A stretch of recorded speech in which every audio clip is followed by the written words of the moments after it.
Very good morning to all students. Welcome back.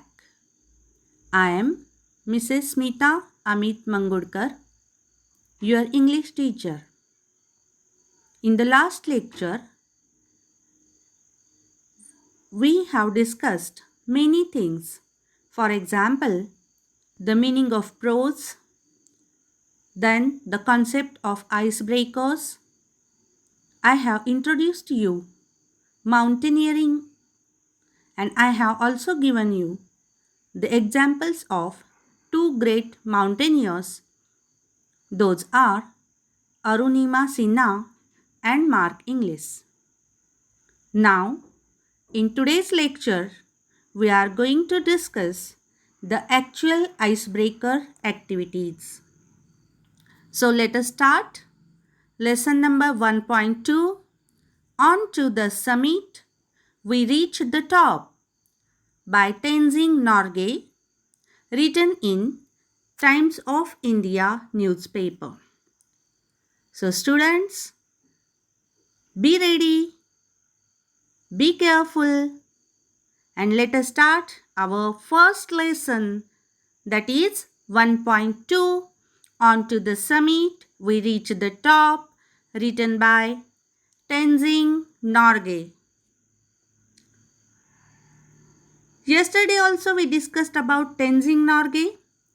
Tenzing Norgay, 1914 to 1986, born Namgyal Wangdi and also referred to as Sherpa Tenzing, was a Nepali Indian Sherpa mountaineer.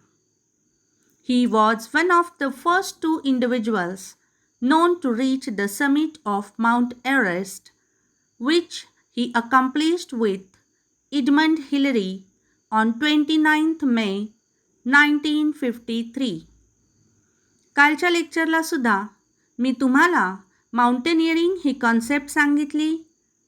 Introductory part म्हणजे गद्य विभाग म्हणजे काय, गद्य विभागात आपण काय पाहणार आहोत, काय शिकणार आहोत, त्यातून कुठले कुठले व्हॅल्यूज, मॉरल व्हॅल्यूज आपल्याला मिळणार आहेत.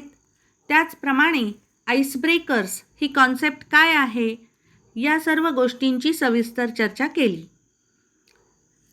टेन्झिंग नॉर्गे हा आपल्या 1.2 गद्य विभागातला जो लेसन आहे त्याचा लेखक. ॲक्च्युली हा माउंटेनियर आहे आणि 1953ला एडमंड हिलरी या माउंटेनियरसोबत त्यांनी पहिल्यांदा माउंट एव्हरेस्टचे समिट म्हणजेच माउंट एव्हरेस्टचे शिखर गाठून एक पराक्रम इतिहासामध्ये लिहिला आणि त्याचा तो अनुभव तो आपल्या या धड्यामध्ये आपल्याला सांगत आहे. So let us start icebreaker activities. First icebreaker activities, discuss with your partner and complete the web of different activities related to climbing. I think all of you have your textbooks with you. सगळ्यांकडे textbook आहेत. आम्ही पहिल्यापासून सांगतोय की textbook असणं विद्यार्थ्यांसोबत अत्यंत आवश्यक आहे. टेक्स्टबुकशिवाय तुम्हाला लेसन व्यवस्थित समजणार नाही. ॲक्टिव्हिटीज सोडवण्यासाठी समोर पुस्तक असणं अत्यंत आवश्यक आहे. So open your textbook students on page number 15, icebreakers. Okay, first icebreaker is discuss with your partner and complete the web of different activities related to climbing. Climbing म्हणजे काय रे? मी तुम्हाला सांगितलेलं की क्लाइंब या शब्दाचा अर्थ होतो वर चढणे, बरोबर. क्लाइंबिंग मग झाडावर चढलं जातं, पर्वतांवरती चढलं जातं. मग ॲक्च्युली माउंटेनिअरिंगशी रिलेटेड हा क्लाइंबिंग वर्ड या ठिकाणी यूज केलेला आहे. म्हणजेच पर्वतावरती ज्यावेळेस चढलं जातं, क्लाइंबिंग केलं जातं, त्याच्याशी related different activities we have to discuss here. Understood? So what we have to discuss here? We have to discuss the activities related to climbing. So two examples, two activities are given here in your textbook. First activity is rock climbing. I think all of you know the meaning of the word rock climbing. Rock climbing is a sports activity in which participants climb up or down or across natural rock or artificial rock. So this is called rock climbing.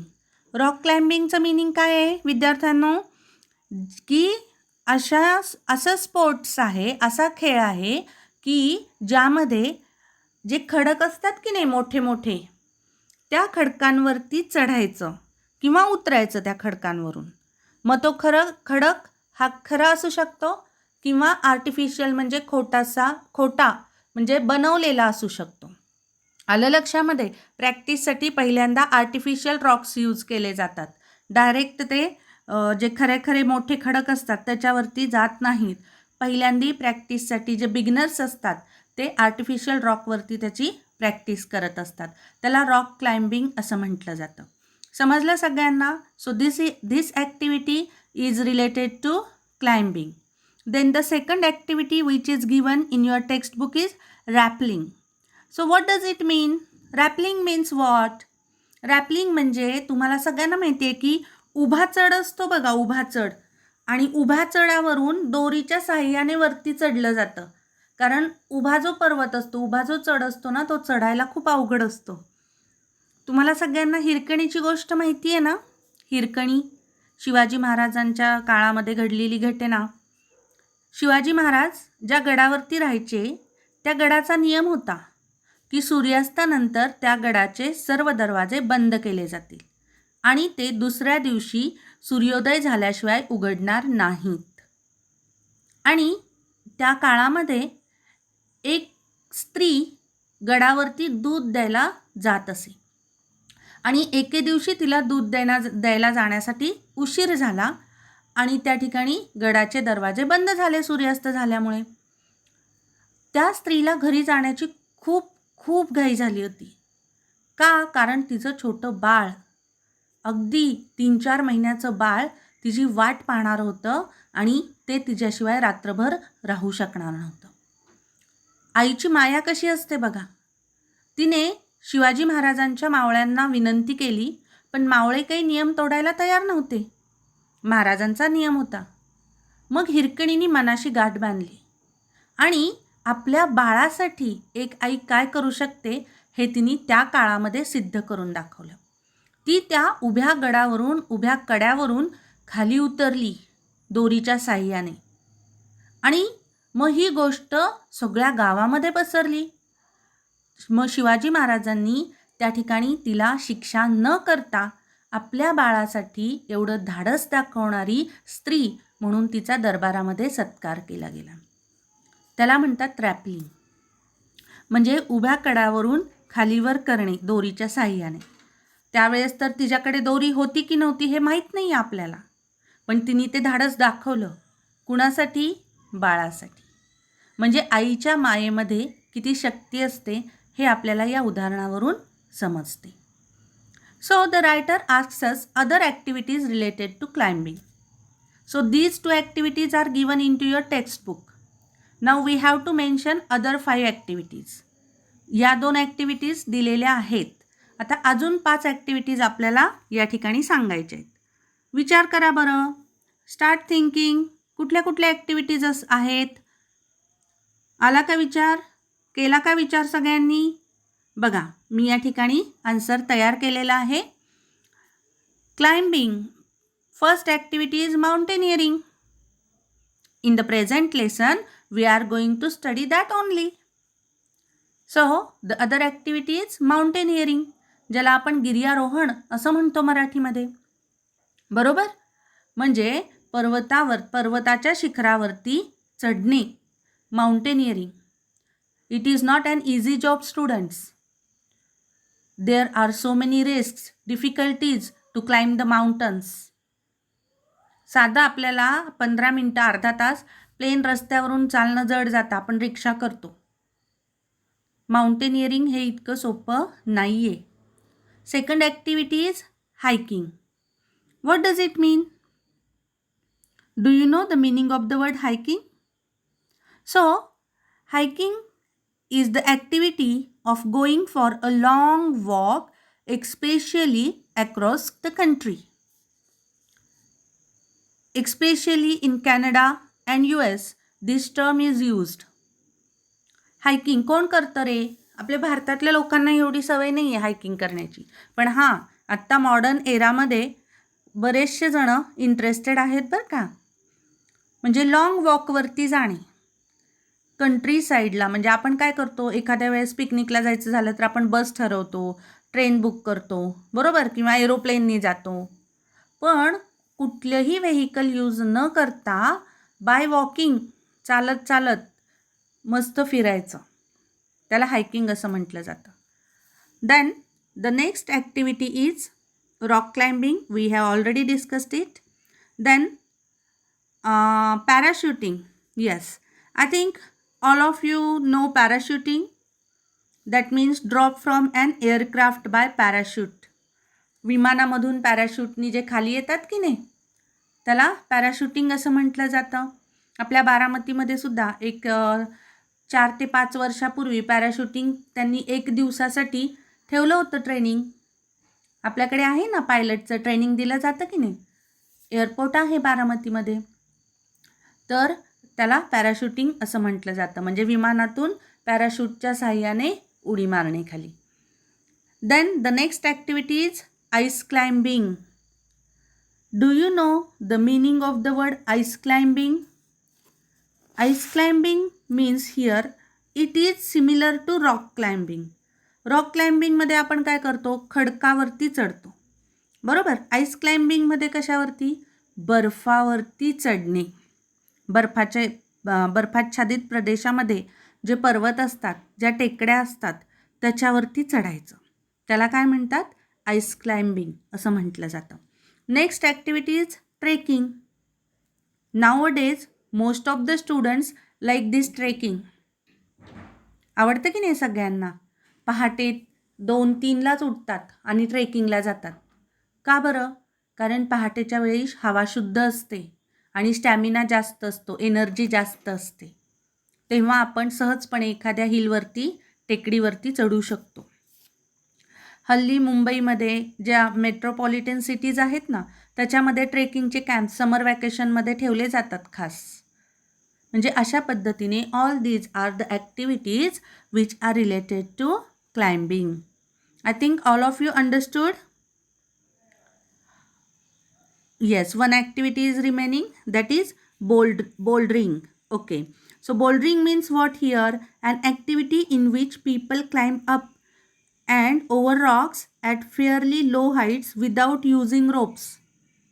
म्हणजे bouldering म्हणजे काय रे, की दोरीचा वापर, दोरखंडाचा वापर न करता एखाद्या खडकावरती चढणे. त्याला ट्रेंड पर्सनच पाहिजेत. कुणी आपल्यासारखं उठून बोल्डरिंग करू शकत नाही. त्याच्यासाठी ट्रेनिंग घेणं आवश्यक आहे, आधी प्रॅक्टिस करणं आवश्यक आहे. आणि ही प्रॅक्टिस करण्यासाठी मी म्हटलं ना मगाशी की आर्टिफिशियल रॉक्सवरती पण काही ठिकाणी प्रॅक्टिस दिली जाते. So all these are the activities related to climbing. Understood? First ice breaker. Okay, next ice breakers 2. There are certain prerequisites for mountaineering. There are certain prerequisites. Do you know the meaning of prerequisites? Prerequisites म्हणजे essential things, ज्या necessary things असतात की नाही त्या. म्हणजे माउंटेनियरिंगसाठी ज्या गरजेच्या वस्तू आहेत किंवा पूर्वनियोजन माउंटेनियरिंगसाठी काय केलं जातं? With reference to the following points develop a short dialogue between you and your friend about mountaineering. Now what you have to do here? In this activity you have to write a dialogue between you and your friend. About what? About mountaineering. Okay, कशाबद्दल dialogue लिहायचा आहे? आता या ठिकाणी आपल्याला दोघांमधलं संभाषण लिहायचं आहे. I think all of you have studied this activity in 10th standard also. 10वीमध्ये पण तुम्ही अशा प्रकारचे कॉन्व्हर्सेशन्स, डायलॉग रायटिंग केलेलं असणार आहे. तीच ॲक्टिव्हिटी आहे, but here we have to write the dialogues about mountaineering activity.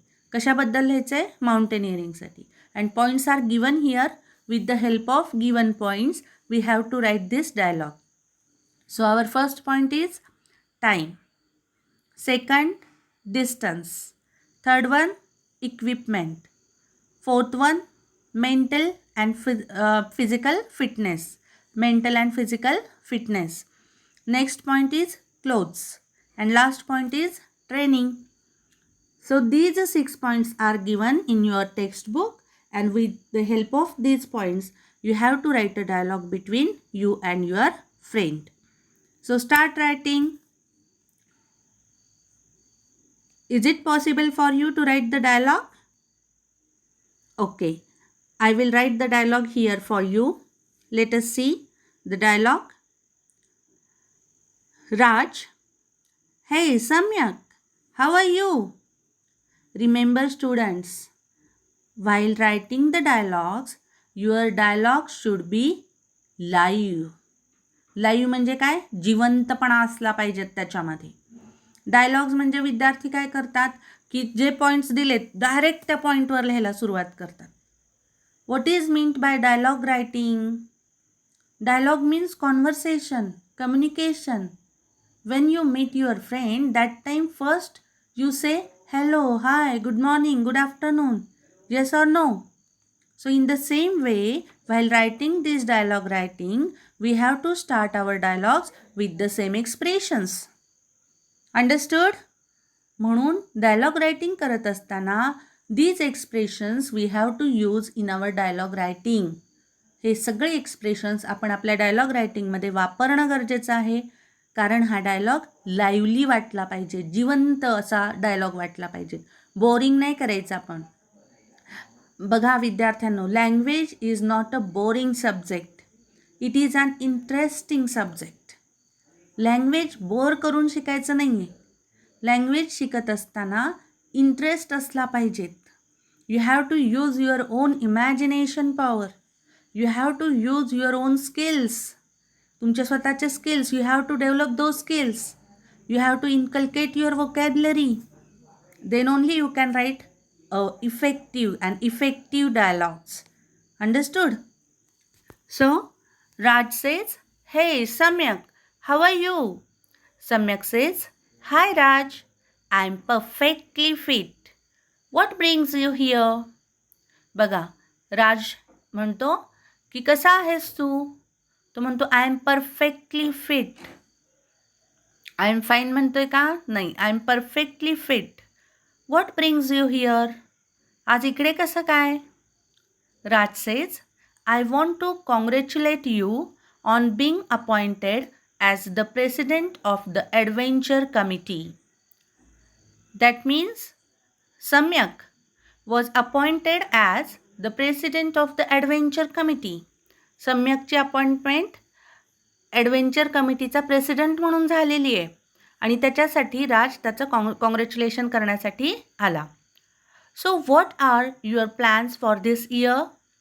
या वर्षासाठी तुझे काय प्लॅन्स आहेत मग? Samyak says, we are planning to organise a 1 day trek to the Kalsubai peak. सगळ्यांना माहिती आहे कळसुबाई महाराष्ट्रातलं सगळ्यात उंच असं शिखर कळसुबाई माहिती आहे ना सगळ्यांना. मग या कळसुबाईवर जाण्याचा प्लॅन आहे. राज, wow, these expressions we use in our day-to-day life. The same expressions if you use in your dialogue writing, definitely students you will get more and more marks. So try to use such kind of expressions in your dialogue writing. Wow, that's a great idea. Could you give me some details? Samyak, sure, why not? The Kalsubai trek route is approximately 6.5 km. We are trying to make arrangements for trekking poles, rope, axe, water tumbler, sleeping bags, oxygen cylinder and food packets. बघा, त्यांनी आपल्याला points दिलेले आहेत पुस्तकामध्ये. काय points आहेत? Time, distance या ठिकाणी मेन्शन केला आहे. 6.5 किलोमीटर आहे. इक्विपमेंट्स म्हणजे काय, त्याला लागणारी साधनं काय काय आहेत ते मी सगळी या ठिकाणी मेन्शन केलेली आहेत बघा. We are trying to make arrangements for trekking poles, rope, axe, water tumbler, sleeping bags, oxygen cylinder and food packets. So all these are the things which we need while trekking or mountaineering. ज्यावेळेस आपण ट्रेकिंगला जात असतो किंवा माउंटेनिअरिंगला जात असतो त्यावेळी लागणारी महत्त्वाची साधनं आहेत ही. Raj, is the trek open to all? सगळ्यांसाठी आहे का open? Samyak says, professionals can enrol directly from the website. I told you students, mountaineering or climbing is not an easy task. For climbing the mountains, we need practice. We need training. कुणी उठून direct म्हणू शकत नाही मी चाललो आता mount Everest चढायला.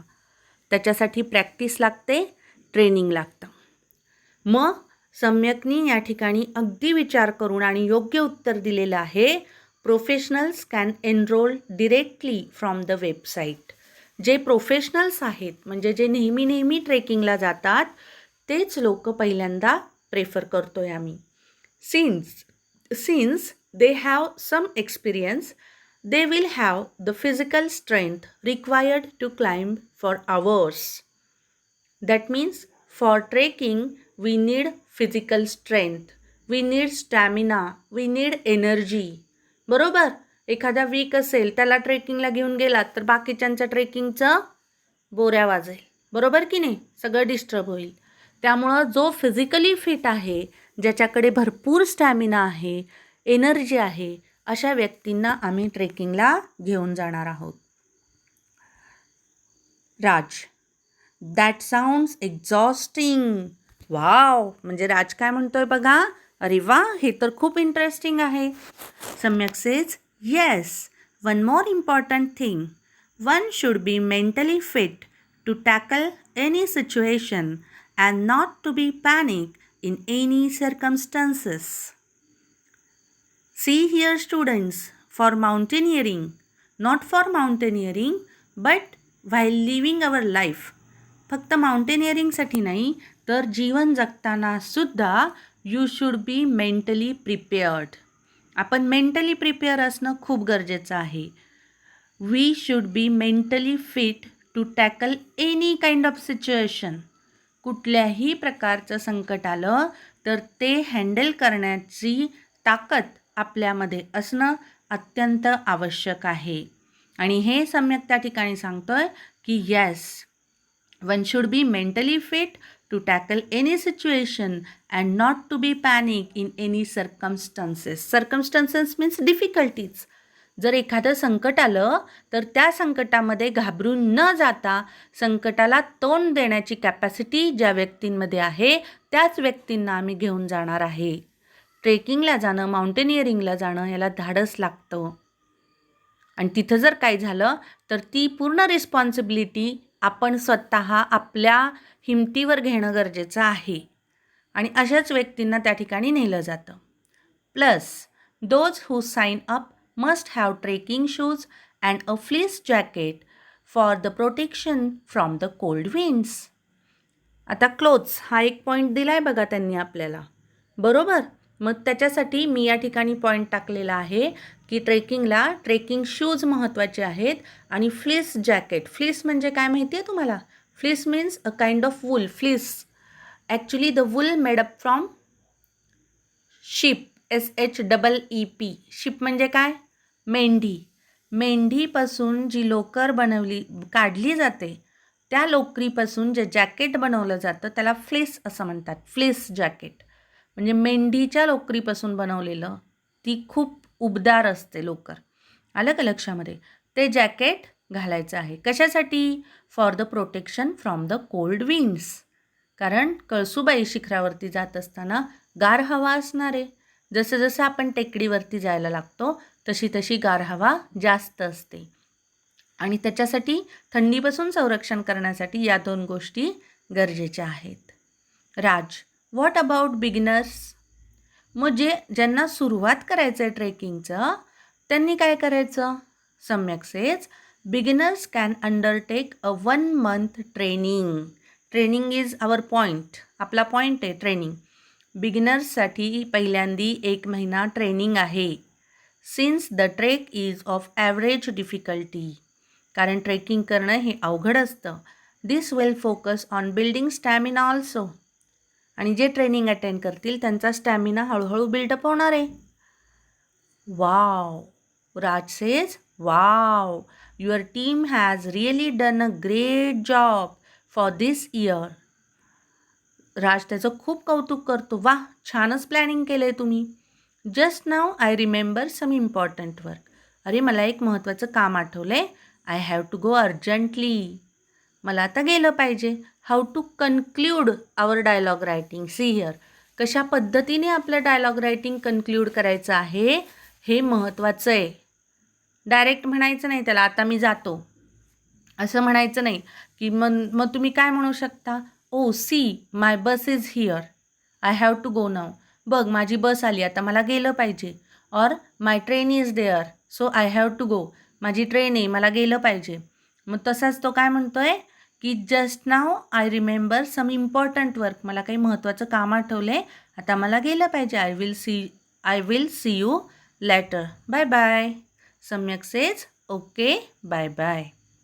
Now students, I think all of you understood how to write dialogue writing. With the help of given points, I have written the dialogue. जे given points आहेत तुमच्या टेक्स्टबुकमध्ये त्या पॉईंट्सला गृहीत धरून ते पॉईंट्स स्टडी करून मी हा डायलॉग रायटिंग केलेलं आहे. समजलं डायलॉग रायटिंग कसं करायचं? आपल्या डे टू डे लाईफमधले एक्सप्रेशन्स त्याच्यामध्ये आले पाहिजेत. स्टार्टिंगला hi, hello, good morning, how are you हे एक्सप्रेशन्स आले पाहिजेत. कन्क्ल्युजनला म्हणजे लास्टला okay, I have to go now, bye bye, I will see you later, okay, or I will call you later. अशा पद्धतीचे एक्सप्रेशन्स एंडिंगला येणं गरजेचं आहे. I think all of you understood how to write dialogues. Now the third icebreaker activities. Third icebreaker activities, discuss with your partner the various hazards. Hazards means, do you know the meaning of the word hazard? Hazard means difficulties, risks, peril. बरोबर? म्हणजे hazard म्हणजे काय? धोका ज्याला तुम्ही म्हणता, dangers. Okay, and risks that a mountaineer or trekker has to face in an expedition. Do you know the meaning of the word expedition? Expedition means, in dictionary the meaning of this word expedition means a journey for a particular purpose, especially for a research. A journey for a particular purpose. अशी journey की जी एका particular म्हणजे काय कुठल्या तरी कारणासाठी केली, विशेष कारणासाठी केली जाते, त्या प्रवासाला एक्सपिडिशन असं म्हणतात. The other word for expedition we can say campaign. Campaign, I think all of you know the meaning of the word campaign. Expedition means campaign. Campaign means mission. Mission means मोहीम. एखाद्या मोहिमेवरती जेव्हा जातो त्याला आपण expedition असं म्हणतो किंवा campaign असं म्हणतो किंवा मिशन असं म्हणतो. Okay, in this way we use this term expedition. म्हणजे एखाद्या मोहिमेवरती जायचं असेल तेव्हा हा जो माउंटेनियर आहे, गिर्यारोहक आहे किंवा जो ट्रेकर आहे त्याला कोणकोणत्या डिफिकल्टीज येतात रे, कुठले कुठले धोके असतात त्यांना. So I have written the answer here. See the answer. Mountaineering is considered to be one of the most exciting but dangerous sports of the world. Mountaineering हा एक्साइटिंग पण तितकाच डेंजरस स्पोर्ट्स आहे जगामधला. A mountaineer or a trekker has to face different hazards in an expedition. म्हणजे माउंटेनियरला, गिर्यारोहकाला mountaineering करत असताना, एखाद्या मोहिमेवर जात असताना अनेक धोक्यांना, संकटांना तोंड द्यावे लागते. These risks are as follows. या रिस्क खाली दिलेल्या आहेत. First difficulty is face snowy or stormy wind. मी म्हटलं की जसं जसं आपण माउंटनवर वरती चढत जातो तसं तसं तिथलं वातावरण हे स्टॉर्मी असतं, गार हवा सुटलेली असते. कधीकधी तिथे वादळ, ब्लिझार्ड म्हणजे काय, हेवी ब्लिझार्ड. मार्क इंग्लिश हा 13 दिवस आईसकेवमध्ये अडकलेला होता, बर्फाच्या गुहेमध्ये, आणि त्याला फ्रॉस्ट बाईट झालं होतं, म्हणजे त्याचे दोन्ही पाय सडले गेले त्या बर्फाने आणि त्याच्यामुळं त्याचे दोन्ही पाय कट करावे लागले. तर त्याला ब्लिझार्ड म्हणतात, हेवी ब्लिझार्ड. तर स्नोवी अँड स्टॉर्मी विंड, तर अशा प्रकारचे बर्फाची वादळं किंवा वादळं त्यांना सहन करावी लागतात. Second, to keep safe from falling rocks, falling ice or slopes. Means falling rocks means बर्फ, खडक वरून पडतात ना. जसं जसं आपण वरती जात राहू तसं तसं वरून काहीतरी पडणार ना खाली. बर्फ वितळायला लागला की ते जर वितळला, मध्यातून वितळला तर इकडची साईड पूर्ण खाली पडणार आहे. तर त्यापासून आपलं स्वतःचं संरक्षण करावं लागतं. To protect from high altitude sickness. म्हणजे सिकनेस म्हणजे आजार, म्हणजे जसं जसं आपण वरती जाऊ किंवा -डिग्री टेम्परेचर ज्यावेळेस होतं त्यावेळेसचे जे आजार आहेत त्या आजारांना आपल्याला फेस करावं लागतं.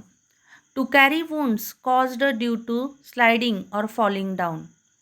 वरून खाली पडल्यामुळे किंवा स्लायडिंग झाल्यामुळे, घसरल्यामुळे आपल्याला जे वुंड्स म्हणजे इंजुरी म्हणजे जखम जी होते ते जखमा सहन कराव्या लागतात. आपण थोडंसं लागलं तर रडत बसतो, पण माउंटेनिअरिंग करत असताना ह्या इंजुरीज होत असतात. आलं का लक्षामध्ये? To avoid snowbite during stay. Stay म्हणजे काय रे? राहणे, म्हणजे टेंट, तंबू ठोकून ते रात्र काढत असतात. माउंटेनिअरिंग काही एका दिवसात होत नाही. माउंट एव्हरेस्टवरती 5-6 दिवस 7 दिवस तरी लागतात वरती शिखरावरती पोचेपर्यंत. मग थोडंसं विश्रांती घेण्यासाठी ते कॅम्प्स असतात तिथे, कॅम्प 1, कॅम्प 2, कॅम्प 3. मग अशा पद्धतीचे कॅम्प्स म्हणजे जिथे स्टॉर्म नसते आणि जो सेफ एरिया आहे राहण्यासाठी, अशा ठिकाणी ते टेंट ठोकून राहतात. पण तिथेसुद्धा स्नोबाईट होणार नाही याची काळजी घेतली पाहिजे.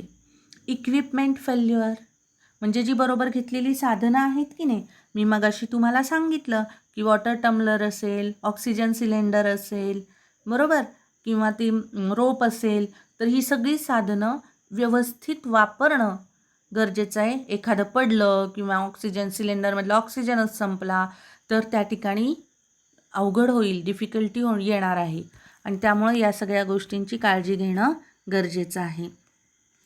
Next difficulty is keep in touch with base camp to gain help. म्हणजे ट्रान्झिस्टर असेल किंवा फोन असतील की ज्याच्या साहाय्याने बेसचा जो कॅम्प आहे, मी म्हटलं की नाही कॅम्प 1 कॅम्प 2 असतात, तर बेसचा जो कॅम्प आहे तिथल्या लोकांची मदत घेण्यासाठी वरती चढल्यानंतरसुद्धा त्यांच्या कॉन्टॅक्टमध्ये राहणं अत्यंत आवश्यक आहे. Lose the right path and trap in an unknown area. किंवा आपण चाललेलो आहोत तर त्या रूट बरोबर आहे की नाही हे पाहणं गरजेचं आहे. Keep the body safe from insects, reptiles and other wild creatures. म्हणजे जे आता तुम्ही म्हणाल इतक्या उंचावरती पर्वतावरती कुठले आले रेप्टाईल्स, इन्सेक्ट्स? असू शकतात. काही इन्सेक्ट्स, काही रेप्टाईल्स, काही वाईल्ड क्रिएचर्स असे असतात की जे तिथल्या अल्टिट्यूडलाच राहू शकतात, बरोबर. त्यांच्यापासून स्वतःचं संरक्षण करणं गरजेचं आहे. Survive in insufficient or low oxygen area. जसं जसं वरती जाऊ तसे तसे ऑक्सिजनची पातळी कमी होत जाते. अशा कमी ऑक्सिजन पातळी असलेल्या ठिकाणी स्वतःला जिवंत ठेवणं, सर्वाईव्ह ठेवणं हे आवश्यक असतं. आणि सगळ्यात महत्त्वाचं, tolerate hunger and remain thirsty if unavoidable.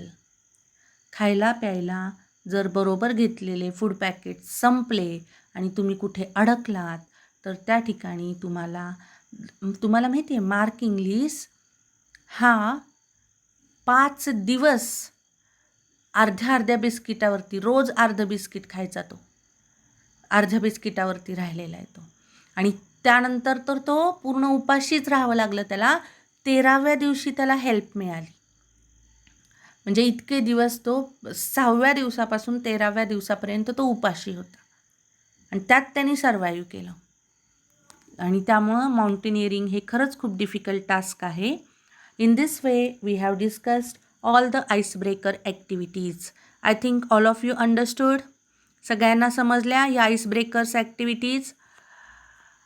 These activities are really very useful and helpful for writing your personal response question. या ॲक्टिव्हिटीज तुम्हाला कशासाठी महत्त्वाच्या आहेत? पर्सनल रिस्पॉन्सला जे क्वेश्चन्स येणार आहेत बाळांनो तुमच्या एक्झाममध्ये फॉर 2 मार्क्स, 2 मार्कासाठी पर्सनल रिस्पॉन्सचा प्रश्न असतो. त्या प्रश्नांमध्ये ही माहिती तुम्ही नक्की लिहू शकता. इंग्लिशसाठी एक सेपरेट नोटबुक करा आणि लेसन, फिगर्स ऑफ स्पीच सोना सरांनी घेतलेले जे काही महत्त्वाचे पॉईंट्स आहेत ते लिहा. वहीमध्ये लिहायला सुरुवात करा.